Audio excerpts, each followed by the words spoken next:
भाजपचे ज्येष्ठ नेते लालकृष्ण अडवाणी दिल्लीतल्या एम्स रुग्णालयात दाखल, सध्या प्रकृती स्थिर असल्याची डॉक्टरांची माहिती।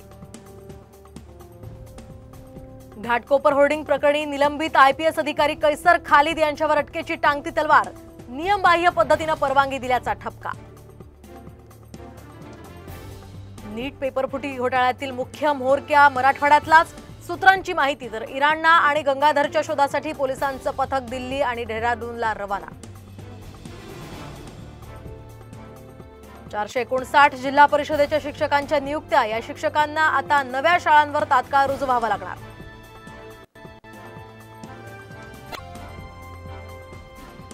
वेतनासह इतर मागण्यांसाठी एसटी कर्मचारी पुन्हा आक्रमक, 9 आणि 10 जुलैला आझाद मैदानात आंदोलनाचा इशारा।